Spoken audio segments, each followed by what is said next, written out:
আমি international cricket retire করার পর ওরা আমার জন্য একটা স্পেশাল এডিশন 150 পিস একটা ব্যাট বানাচ্ছে। আমি এই ব্যবসা করে প্লেন কিনতে পারবো না, না বাড়ি করতে পারবো, এটা আমার একটা খুবই শখের একটা ব্যবসা। আমি ক্রিকেট খেলেছি, আমি ব্যাট পছন্দ করি। যেরকম এখন আমি দেখি 1 লাখ 1.5 লাখ টাকাও ব্যাট চলে যাচ্ছে। 1-1.5 লাখ টাকার পৃথিবীতে কোনো ব্যাট নেই। আমি 17 বছর ধরে খেলি, আমি ব্যাটের ব্যাপারে অনেক ভালো আমার আইডিয়া আছে। আপনারা জানেন যে ওই বাংলাদেশ সি আমরা করছি, সো মেইনলি এখানে আসার আপনারা জানতে পারবেন যে ধরেন সি এর সাথে আমার অ্যাসোসিয়েশন প্রায় 15-16 বছরের। তো ওরা আমি ইন্টারন্যাশনাল ক্রিকেট রিটায়ার করার পর ওরা আমার জন্য একটা স্পেশাল এডিশন 150 পিস একটা ব্যাট বানাচ্ছে। আর এই ব্যাটটা বেসিকলি যারা আমার ফ্যান ছিলেন বা আমার খেলা পছন্দ করতেন, তারা যদি একটা মোমেন্টাম হিসাবে রাখতে চান, তাদের জন্যই তৈরি করা। তো আমার খুব ইচ্ছা ছিল যে এই 150টা ব্যাট আমার জন্য খুব স্পেশাল, যেখানে আপনারা সামনে দেখবেন যে একটা স্টিকের লঞ্চ হবে, সবই হবে। সো আমি চাচ্ছিলাম যে প্রত্যেকটা কাট, প্রত্যেকটা ভিলো যেরকম আমি নিজের হাতে চুজ করি, প্রত্যেকটা শেপ আমি যে শেপে খেলতাম ওই শেপে হোক। সো ওরা যারাই এই জিনিসটা নেবেন, কিনবেন, তারা একটা মেমোরি হিসাবে রাখতে পারবেন আমার। So that is the biggest reason আমার এখানে আসা। দেখেন, আমি এই কথাটা অনেক আগে একটা কথা বলছিলাম যে দেখেন 99%, প্রবাবলি 95-99% বাংলাদেশে যারা ক্রিকেট খেলেন ছোট, তাদের ফাইন্যান্সিয়ালি তারা খুব বেশি স্ট্রং না। সো এখন রিসেন্ট টাইমসে আমি যা দেখছি বাংলাদেশের মার্কেটে যে পরিমাণ দাম হয়েছে ব্যাটের, এটা ইনসেন। এটা একটা ব্যাটের দাম এত টাকা হওয়ার কথা না।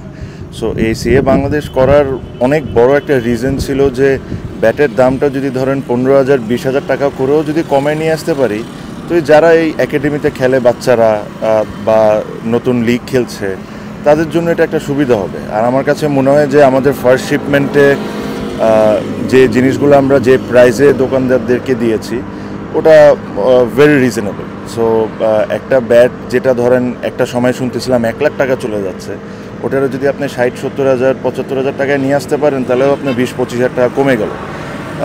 সো ওই ছেলেদের জন্য এই জিনিসটা অনেক ইম্পর্টেন্ট, বিকজ আমরা সবাই জানি যে আমাদের আপনি প্রচুর স্টোরি শুনেছেন অনেক ক্রিকেটারের, যে একটা ব্যাট কিনতে তাদের পরিবারের কত কষ্ট করা লাগে। সো এই প্রাইস পয়েন্টটা আমার কাছে এখন যেটা বাংলাদেশে চলছে, এটা আনরিয়ালিস্টিক মনে হয়। আমার মনে হয় না যে আপনার বেস্ট অফ দ্য বেস্ট ভিলোরও দাম এত বেশি।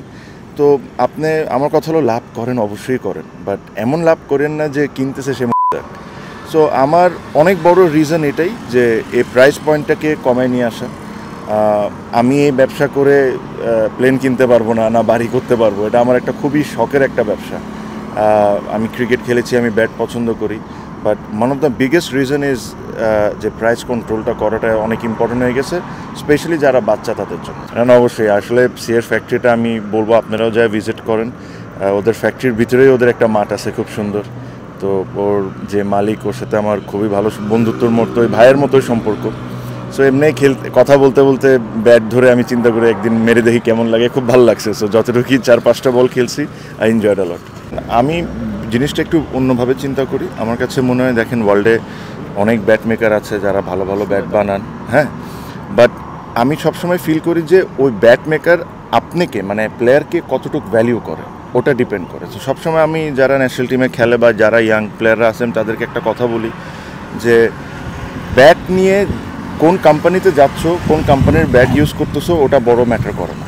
ম্যাটার করে ওই কোম্পানিটা তোমাকে কতটুকু ভ্যালিউ করতেছে।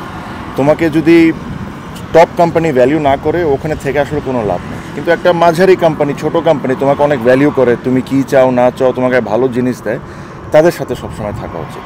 সে একটা অনেক বড় কোম্পানি। আপনি যদি টপ 3, টপ 4 হিসাব করেন ওয়ার্ল্ডে, সি এর নাম আসবেই। সো ওরা আমাকে যেভাবে করে ভ্যালিউ করেছিল, যতটুকু আমার যা নিড ছিল সবসময় ফুলফিল করতো, সেই কারণে আমার সি এর সাথে এত বছরের সম্পর্ক। আর এখন যারা সি এর সাথে আছে, ওদেরকেও আমরা এই জিনিসটাই করি যে কত টাকা পয়সা পাবে, এই পাবে, ব্যাট কেমন পাবে, এগুলো secondary. It is the value, okay আমরা কতটুকু ভ্যালিউ করতেছি, that is most important.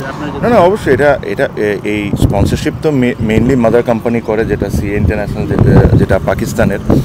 Plus আমরা তো একটা সোল ডিস্ট্রিবিউটরশিপ বাংলাদেশে। আর আমরা এখন দেখছেন অনেকে সিএ দিয়ে খেলছে। রিসেন্টলি আমরা মিরাজকেও সাইন করেছি। সো আমরা চেষ্টা করি যে যারাই বাংলাদেশ টিমে খেলতেছে, তাদেরকে বেস্ট পসিবল জিনিস প্রোভাইড করা। প্লাস ইভেন বাংলাদেশে যারা লোকাল মার্কেটে খেলে, লোকাল লিগ খেলে, যারা ছোট বাচ্চারা, ওদেরকেও একটা রাইট প্রাইস পয়েন্টে ভালো জিনিস দেওয়া। বিকজ আমার কথা হলো সবাই লাভ করুক, মানে আমি লাভ করি, দোকানদার লাভ করুক, সবই ঠিক আছে, বাট এমন কোনো কিছু না করি যেটা মার্কেটটাকে ডিস্ট্রয় করে দিবে। যেরকম এখন আমি দেখি 1 লাখ 1.5 লাখ টাকাও ব্যাট চলে যাচ্ছে। 1-1.5 লাখ টাকার পৃথিবীতে কোনো ব্যাট নেই। আমি 17 বছর ধরে খেলি, আমি ব্যাটের ব্যাপারে অনেক ভালো আমার আইডিয়া আছে, বাট যে জিনিসগুলো এখন হচ্ছে বাংলাদেশে, এটা আমার কাছে মনে হয় না ঠিক। প্রাইস পয়েন্টটাকে এভাবে করে নিয়ে আসতে হবে যে অ্যাটলিস্ট যারা ফাইন্যান্সিয়ালি অতটা স্ট্রং না, তারা যেরকম ভালো জিনিস পাক, উইচ ইজ ভেরি ইম্পর্টেন্ট।